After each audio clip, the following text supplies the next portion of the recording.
The Detroit Lions lost one of their key defensive players to a serious injury when linebacker Alex Anzalone left the game early against the Jacksonville Jaguars in Week 11.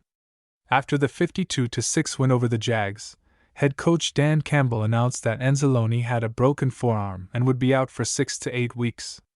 Keep in mind that the Lions will also be without Derek Barnes and Jalen Reeves-Maybin, who are on injured reserve, leaving the team severely deficient.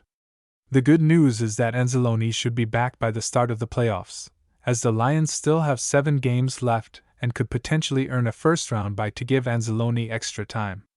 But the Lions have to fill that hole before then. They will likely use Malcolm Rodriguez primarily in this spot alongside Jack Campbell. Detroit also has Ben Neiman, Trevor Noask and Ezekiel Turner on the roster, but they aren't necessarily great options. If the Lions are looking for more help, they currently have a solid option in former Miami Dolphins linebacker David Long. He was released by the team in the final year of a 2-year, $11 million contract he signed as a free agent in 2023. Long has since gone through the exemption list and is now available.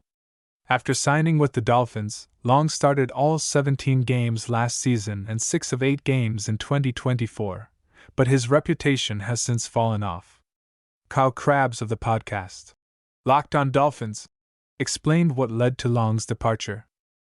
David Long's journey this year began with a torn hamstring in Seattle, a missed game against Tennessee, and a shocking decline in his running ability that cost him his starting spot, Krabs said.